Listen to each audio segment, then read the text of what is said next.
नमो रामचंद्राय नमः। श्री सीतारामचंद्राभ्यां नमः।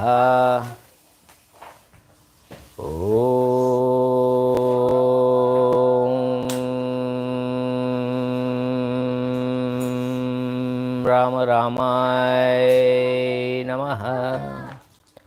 ओम ह्रीं रामाय नमः। ओम श्रीं रामाय नमः। ओम ऐं रामाय नमः। श्री रामचंद्र चरणो मनसा स्मरामि। श्री रामचंद्र चरणो वचसा गृह्णामि।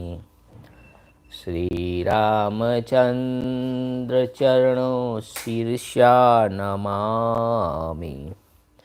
श्री रामचंद्र चरणो शरणं प्रपद्ये। नमस्कार वडीलों, मित्रों, मैं ठक्कर आशीष आपका श्रीमद वाल्मीकि रामायण ओरिजिनल श्री राम कथा के एपिसोड नंबर 273 में आपका हार्दिक स्वागत करता हूँ। This is the original Valmiki-Rāmāyaṇa narrated by Valmiki Rishi, the glory of Bhagwan Sri Ram. Jai Sri Ram, Jai Jai Sri Ram. Published by Gita press Gorakhpur. Sundarkand चल रहा है। उसमें हमने अब तक देखा कि हनुमान जी ने लंका तो जला दी, परंतु उनको बाद में चिंता होने लगी कि साथ सीता जी की भी जल गई होगी, और वो अपने आप को कोसने लगे कि जिससे उनको ऐसा लगा कि बहुत बड़ा अपराध हो गया। पर उनको शुभ शुकन होने लगते हैं तो उनको विश्वास हो जाता है कि ऐसा नहीं हुआ होगा। तो सुंदरकांड वाल्मीकि रामायण हिंदी एवं इंग्लिश में शुरू करते हैं आज का एपिसोड लेके। श्री राम प्रभु का नाम। जय श्री राम। 56वां सर्ग सुंदरकांड श्रीमद वाल्मीकि रामायण। हनुमान जी का पुनः सीता जी से मिलकर लौटना और समुद्र को लांघना। 56 सर्ग canto 56। Hanuman sees Sita once more and bidding a die to here takes a leap across the sea। तदंतर हनुमान जी अशोक वृक्ष के नीचे बैठी हुई जानकी जी के पास गए और उन्हें प्रणाम करके बोले, आर्य, सौभाग्य की बात है कि इस समय मैं आपको सकुशल देख रहा हूँ। Greeting the daughter of Janak ensconced at the foot of the Sri Sampa tree, Hanuman for his part said to her, luckily I find you unscanted at this moment। Sita अपने पति के स्नेह में डूबी हुई थी। वे हनुमान जी को प्रस्थान करने के लिए उद्धत जान उन्हें बारंबार देखती हुई बोली, हे तात निष्पाप वानरवीर, यदि तुम उचित समझो तो एक दिन और यहाँ किसी गुप्त स्थान में ठहर जाओ। आज विश्राम करके कल चले जाना। Gazing again and again on Hanuman, who had made ready to depart, Sita, who was full of affection for her lord, spoke as follows to him, if at all you deem fit, O dear son। देखिए हनुमान जी को अपना पुत्र बता रहे हैं। पुत्र, dear सन। यहाँ हिंदी में तात लिखा है, इंग्लिश में जो लिखा है परफेक्ट लिखा है। ओ डियर सन, पुत्र के रूप में हनुमान जी को कह रहे हैं Sita ji. Oh dear son, halt for a day here, O sinless one, having rested in some fully covered place, you may live on the tomorrow। कपिश्रेष्ठ वानर शिरोमणि, हे वानर प्रवर, तुम्हारे निकट रहने से मुझे मंदभागिनी का अपार शोक भी थोड़ी देर के लिए कम हो जाएगा। कुणाल राणा, जय श्री राम, जय Shri Ram. Besides, due to your proximity, O Hanuman, there will be an end of my grief, which cannot be measured, unfortunate as I am, at least for a while.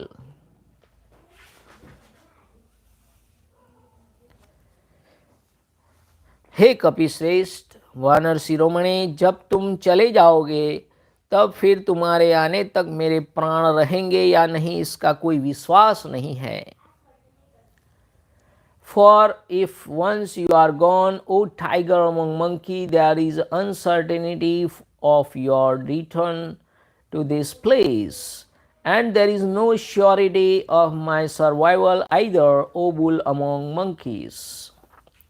हे वीर, मुझ पर दुख पड़ते गए हैं. अगर मानव जीवन में ऐसे दुख पर दुख किसी पे पड़ते तो क्या होता, विचारिए, सोचिए. तो सीता जी क्या कह रहे हैं, हे वीर, मुझ पर दुख पड़ते गए हैं. मैं मानसिक शोक से दिन दिन दुर्बल होती जा रही हूँ. अब तुम्हारा दर्शन न होना मेरा हृदय को और भी विदीर्ण करता रहेगा. Nay, your disappearance from my presence, O hero, will further torment me, fallen that I am out of frying pan into the fire and emaciated through sadness and grief.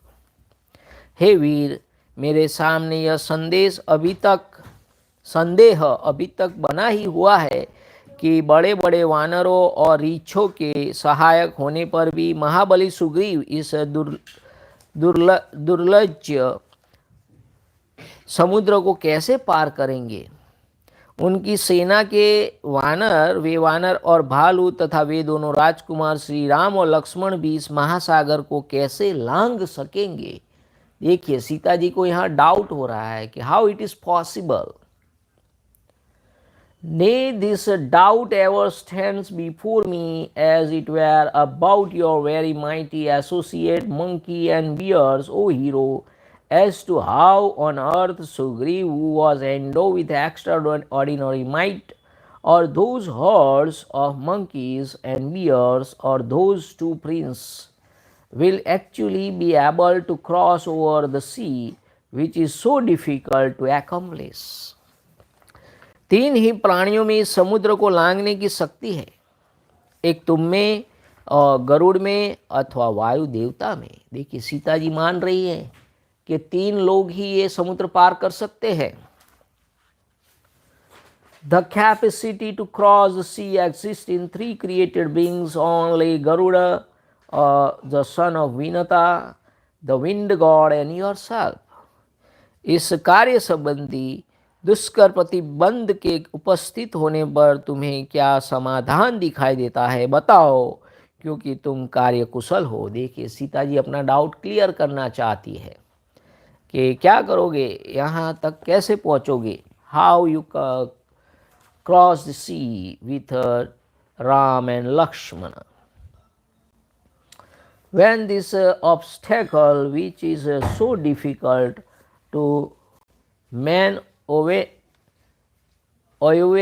in this way of accomplishing the task, has duly come up in hand, what means do you perceive for the exclusion of this work, since you are skilled in action? शत्रु वीरों का संहार करने वाले, हे कपिश्रेष्ठ, इसमें संदेह नहीं है कि इस कार्य को सिद्ध करने में तुम अकेले ही पूर्ण समर्थ हो. परंतु तुम्हारे द्वारा जो विजय रूप फल की प्राप्ति होगी, उससे तुम्हारा ही यश बढ़ेगा, भगवान श्री राम का नहीं.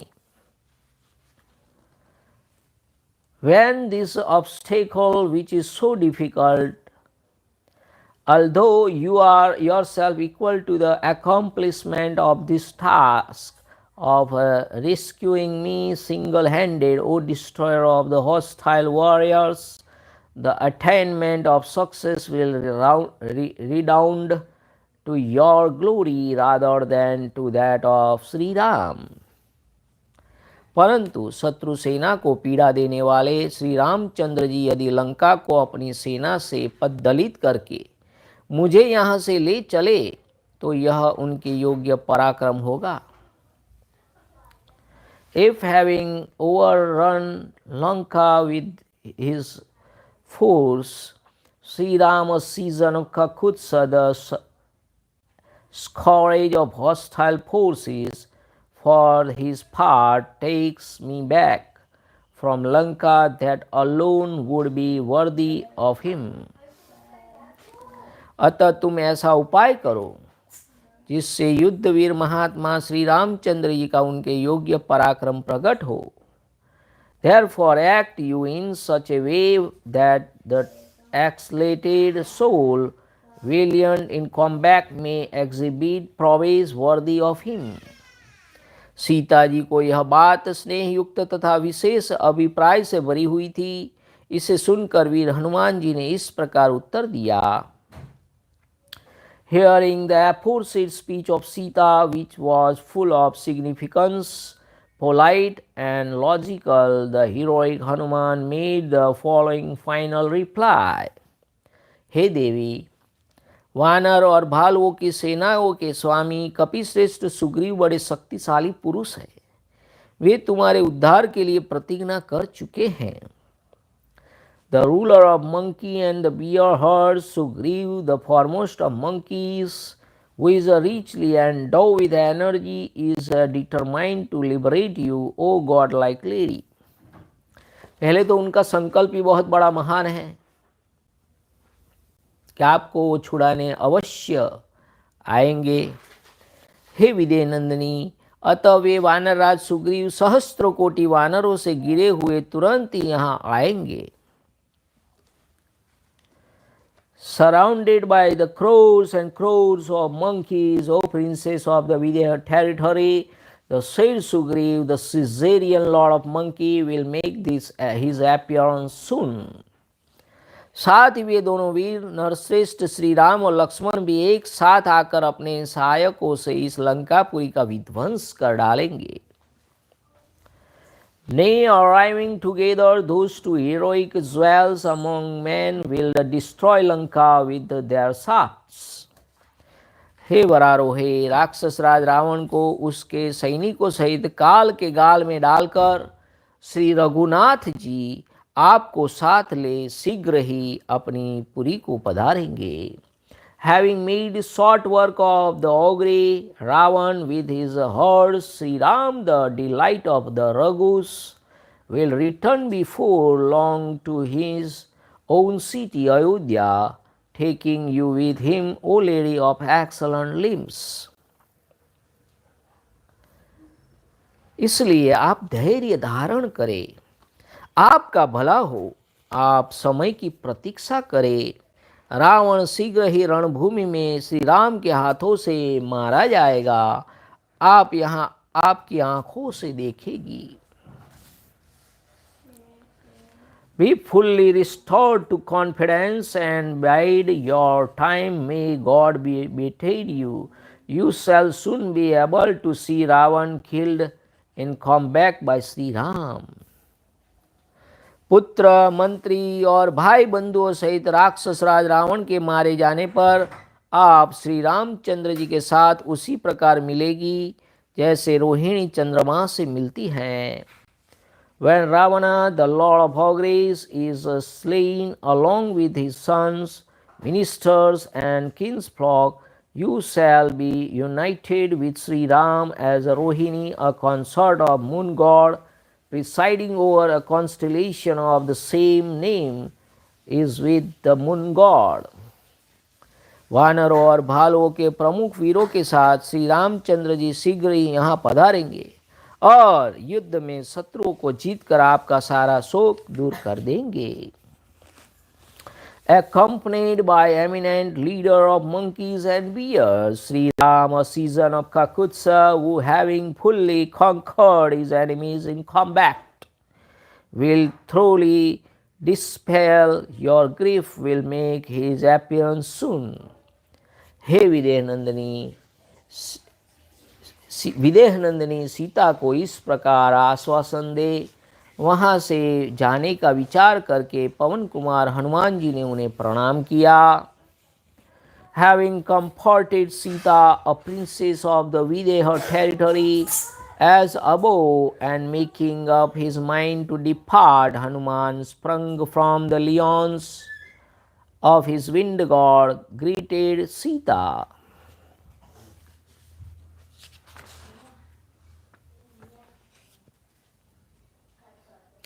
वे बड़े बड़े राक्षसों को मारकर अपने महान बल का परिचय दे वहां ख्याति प्राप्त कर चुके थे। उन्होंने सीता को आश्वासन दे लंकापुरी को व्याकुल करके रावण को चकमा देकर उससे अपना भयानक बल दिखा वैदेही को प्रणाम करके पुनः समुद्र के बीच से होकर लौट जाने का विचार किया।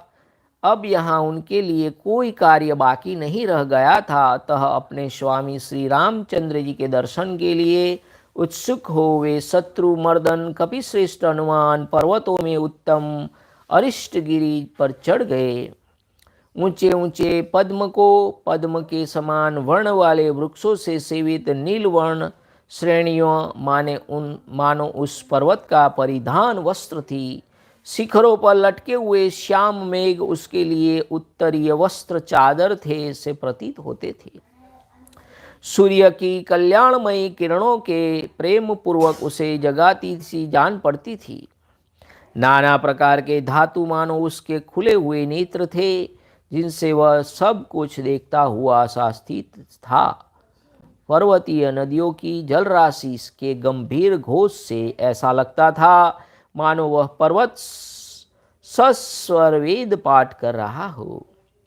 अनेक झरनों के कलकल नाद से वह अरिष्टगिरी स्पष्टतया गीत सा गा रहा था। ऊंचे ऊंचे देवदारू वृक्ष के कारण मानो हाथ ऊपर उठाए खड़ा था। सब और जल प्रपातों की गंभीर ध्वनि से व्याप्त होने के कारण चिल्लाता या हल्ला मचाता सा जान पड़ता था। झूमते हुए सरकंडों के श्याम वनों से वह कांपता सा प्रतीत होता था। वायु के झोंके खाकर हिलते और मधुर ध्वनि करते बांसों से उपलक्षित होने वाला वह पर्वत मानो बांसुरी बजा रहा था। भयानक विषधर सर्पों के फुफकार से लंबी सांस खींचता सा जान पड़ता था। कुहरे के कारण गहरी प्रतीत होने वाली निश्चल गुफाओं द्वारा वह ध्यान सा कर रहा था। उड़ते हुए मेघों के समान शोभा पाने वाले पार्श्ववर्ती पर्वतों द्वारा सब और विचरता सा प्रतीत होता था। मेघमालाओं से अलंकृत शिखरों द्वारा वह आकाश में अंगड़ाई सी ले रहा था।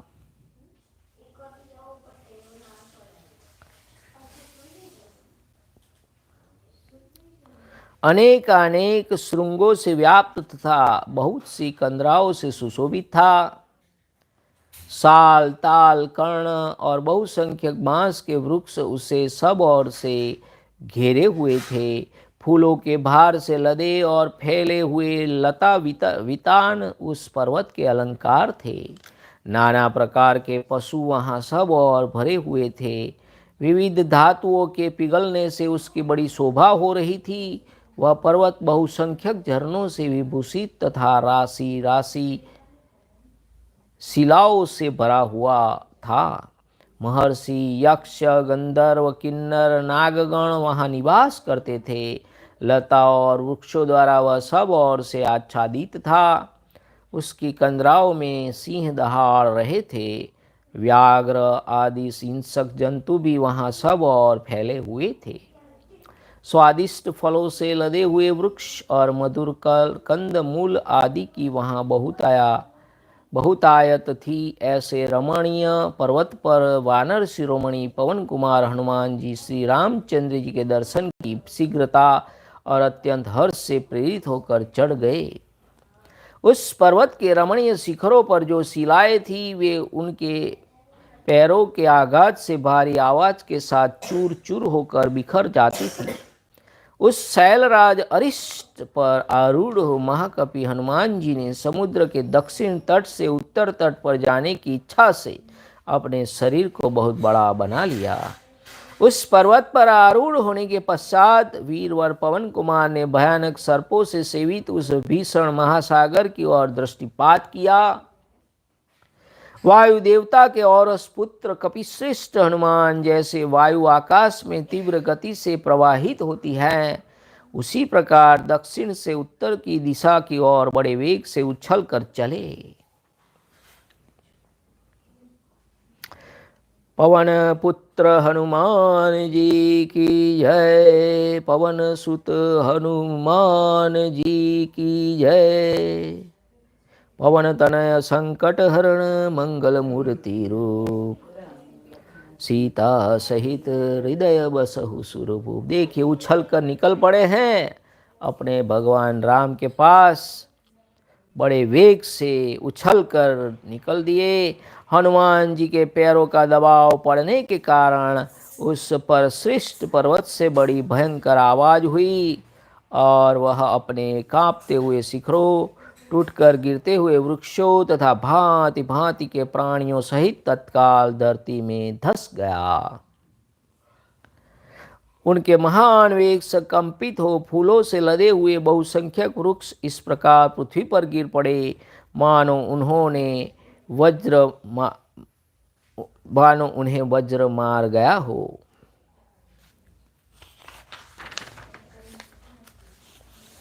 Having killed distinguished ogres and thus exhibiting his surpassing strength, Hanuman created a stir in Lanka, befooled Ravana, and displayed his terrific might, and thus made his name widely known.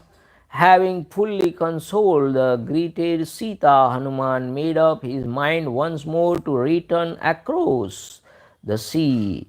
Then that the tiger among the monkeys, the destroyer of his foes, anger as he was to see his master Sri Ram ascended the Arista mountain, the foremost of mountains, which was clothed as it were with dark groves, embellished with tall padmaka trees, and was covered with clouds, hanging between its summits as with an upper garment, which was being awakened as it were with love by the bright rays of the sun, resembling so many hands, which was staying as it were with so many eyes in the form of metal scattered here and there, which appeared to have started reciting the Vedas on every side of the form of the deep sound of running stream, which had commenced singing as it were at a high pitch, very distinctly in the form of the murmuring of various cascades, which stood as it were with uplifted arms in the form of towering deodars, which had started crying loudly as it were on all sides in the form of the sound of its waterfalls, and seemed to quack in the form of its waving dark clusters of autonomous reeds, which was piping as it were in the form of hollow bamboos tossed about by the wind and whistling, and was hissing as it were in indignation in the form of its terrible and most poisonous serpents, which sat absorbed in meditation as it were in the form of its caves obscured by mist, and had set about moving on all sides, as it were with its offshoot, looking like so many rising clouds, which with its peaks enveloped in clouds seemed to stretch its limbs in the air, which bristled with a number of peaks and was adorned with numerous caves, and which was hemmed in with many sal, palmyra, karna, and the bamboo trees, and was graced with extensive canopies of creepers laden with blossom, which was crowded with herds of deer of every species, and decked with streams of molten metals, which was rich in numerous cascades and thick with accumulations of rocks, which was frequented by eminent rishi, yaksha, gandharva, kinnara, and nagas, was impenetrable on account of creepers and trees, and whose caves were occupied by lions, which was infested with tiger and others carnivorous beasts, and adorned in luscious roots and trees yielding delicious fruits, impelled by excessive joy on having successfully completed his mission, and impatience to see Sri Ram, Hanuman, son of the wind god, the foremost of monkeys, thus ascended the aforesaid mountain, pressed under his soles and crushed by his weight, rocks on the lowly peak of the mountain now fell to pieces with a noise, ascending that lord of the mountain and seeking to bound to the northern shore from the southern shore of the brackish sea. That mighty Hanuman grew in size, having ascended the mountain. The heroic Hanuman sprung from the lions of the wind god, then beheld the formidable sea infested with dreadful serpents. Like the wind rising through airspace, Hanuman, a veritable tiger among the monkeys, set up from the southern to the northern quarter. Praised at that moment by Hanuman, Arishta, the foremost of mountains, shrinked under his weight and sank into the bowels of the earth with its various living beings and shaking summits aimed toppling trees. Violently shaken, broken by the impetus of his thighs, trees charming with blossom fell to the ground as though struck by Indra's thunderbolt. उस समय पर्वत की उस कंदराओं में रहकर दबे हुए महाबली सिंहों का भयंकर नाद आकाश को फाड़ता हुआ सा सुनाई दे रहा था. Violently shaken and broken by the impetus of his thighs, trees charming with blossom fell to the ground as though struck by Indra's thunderbolt. The terrible roar of lions endowed with his great vigor, dwelling in the interior of caves and subjected to pressure, was heard rending the skies as it were. भय के कारण जिनके वस्त्र ढीले पड़ गए थे और आभूषण उलट पुलट गए थे, वे विद्याधारियों सहसा उस पर्वत से ऊपर की ओर उड़ चले. Vidyadhara women rose all of the sudden from the mountain, their raiment in disorder through fear and ornaments fallen off. बड़े बड़े आकार और चमकीली जीभ वाले महाविषैले बलवान सर्प और फन तथा गले को दबाकर कुंडलाकार हो गए। Large mighty snakes, immense in size and highly poisonous, with flaming tongues, their hoods and necks severely pressed lay coiled. किन्नर, नाग, गंधर्व, यक्ष और विद्याधर उस धंसते हुए पर्वत को छोड़कर आकाश में स्थित हो गए। Discerning that dwell among mountains subjected to extraordinary pressure, Kinnor, Nagas, Gandharva, Yaksha and Vidyadharas took their stand in the airspace. बलवान हनुमान जी के वेग से दबकर वह शोभाशाली महीधर वृक्षों और ऊंचे शिखरों सहित रसातल में चला गया। Depressed by the mighty Hanuman, that glorious mountain, conspicuous with its peak, crowned with trees, sank into the bowels of the earth. अरिष्ट पर्वत 30 योजन ऊंचा और 10 योजन चौड़ा था, फिर भी उनके पैरों से दबकर भूमि के बराबर हो गया। 10 yojan, the 8 miles in extent, and 30 yojan or 240 miles in height, the aforesaid mountain got level with the earth. जिसकी ऊंची ऊंची तरंगे उठकर अपने किनारों का चुंबन करती थी, उसी खारे पानी के भयानक समुद्र को लीलापूर्वक लांद जाने की इच्छा से हनुमान जी आकाश में उड़ चले।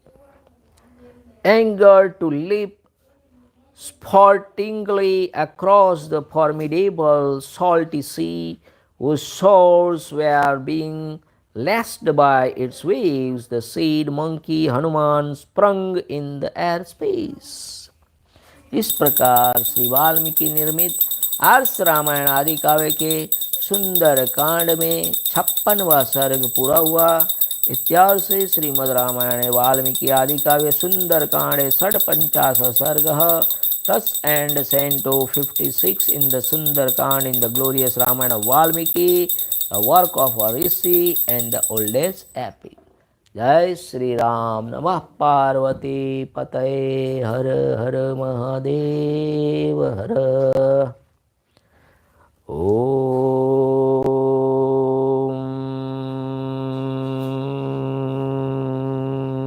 नमो रामचंद्राय नमः। श्री सीताराम चंद्राभ्याम नमः। ओम राम रामाय नमः।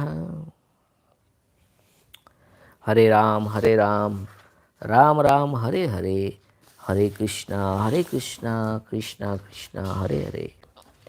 सिया राम जय जय राम, सिया राम जय जय सिया राम। रघुपति राघव राजा राम, पतित पावन सीताराम। श्री राम जय जय राम, श्री राम जय जय राम, श्री राम जय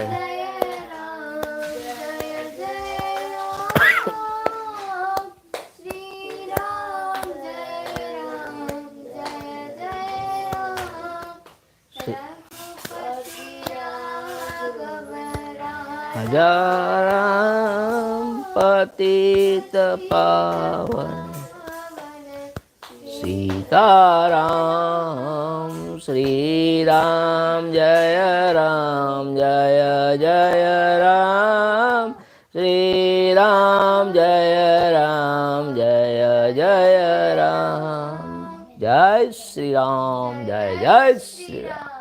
Thanks for watching again. Thank you. Jai Shri Ram. Jai Maharaj. Thanks for watching again. Thank you. Jai Shri Ram.